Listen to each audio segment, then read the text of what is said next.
మరియు DCCB chairman గారైన మిత్రులు గన్ని వేలారెడ్డి గారు, అలాగే ఇక్కడ ఉన్న తెలుగుదేశం పార్టీ కుటుంబ సభ్యులందరికీ కూడా పేరు పేరున హృదయపూర్వక నమస్కారాలు. ముఖ్యంగా ముగ్గుటూరు నియోజకవర్గంలో నేను ప్రతిసారి చెప్పేవాడిని, మీకు ఫస్ట్ 4 సంవత్సరాల క్రితం చెప్పాను, 25,000 నుంచి 30,000 మెజార్టీ తోటి మీరు ఎన్ని కాబోతున్నారని చెప్పి ఆర్జే గారికి చెప్పడం జరిగింది. కానీ ఓటమి వచ్చింది, మన ప్రభుత్వం రావాలి, చంద్రబాబు నాయుడు గారు ముఖ్యమంత్రి కావాలన్న ఏకైక లక్ష్యంతో మరి ఆయన ముక్కుటూరు తాడేపల్లిగూడెం 2 మరి శాసన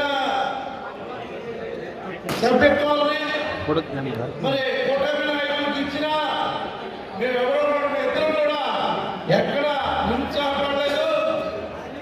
పార్టీకి శక్తి వచ్చేది లేకుండా మరి పార్టీని గెలిపించడానికి అన్ని రకాలుగా మరి చర్యలు తీసుకుని మీ అందరితో కలిసి మరి పెద్ద మెజార్టీతో ముక్కుటూరు తాడేపల్లిగూడెం శాసనసభ్యుల్ని గెలిపించుకున్న చరిత్ర మనకుంది.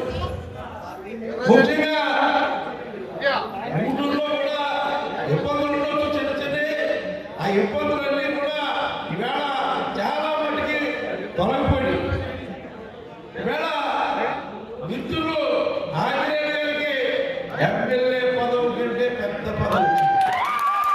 ఇది మా అందరికీ కూడా గర్వకారణం. ఎందుకంటే ఆయన వస్తే మాకు వచ్చినట్టే. మా అందరం అలాగా కలిసిమెలిసి వ్యవహారం చేసిన పరిస్థితి ఉంది. ఈ 4 సంవత్సరాల్లో మమ్మల్ని ప్రతిరోజు కూడా ఏదో టైంలో ఫోన్ చేసుకునే పరిస్థితి మా ఇద్దరికీ కూడా ఉంది. ముఖ్యంగా ఇవాళ కార్యకర్తలు అందరూ కూడా చాలా ఉత్సాహంగా ఉన్నారు, నాయకులందరూ కూడా చాలా ఉత్సాహంగా ఉన్నారు. దానికి కారణం నాయకుడికి పదవులు లభించిందన్న ఆ ఉత్సాహమే మీలో పెరుగుతుందని చెప్పి తెలియజేస్తూ మరి ఈ కార్యక్రమంలో భాగంగా మన ఉమ్మడి పశ్చిమ గోదావరి జిల్లాలో మరి మా ఇద్దరికి, అలాగే శేషరావు గారికి, అలాగే పోలవరం బలరావు శ్రీనివాస్కి, పేదల సుజాత గారికి, అలాగే జవహర్ గారికి అత్యున్నతమైన పదవులు ఇచ్చినందుకు చంద్రబాబు నాయుడు గారికి పాదాభివందనం చేస్తూ దీనికి అంతటికీ కూడా ఇబ్బంది పడకుండా లోకేష్ గారు, పవన్ కళ్యాణ్ గారు కూడా సపోర్ట్ చేసినందుకు భారతీయ జనతా పార్టీ కూడా హృదయపూర్వక కృతజ్ఞతలు తెలియజేస్తూ ఆంజనేయ గారు నిగర్వి ఆయన ఎవరినైనా సరే చాలా ఈజీగా తీసుకుంటారు.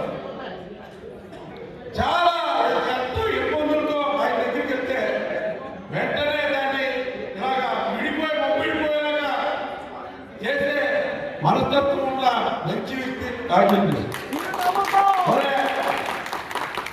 ఆయనకి ఈవేళ అవకాశం చైర్మన్ రాగానే ఈ రాష్ట్రం అంతా కూడా హర్షధ్వానాలు వెలువెట్టింది. ఎందుకంటే మనిషి మనసు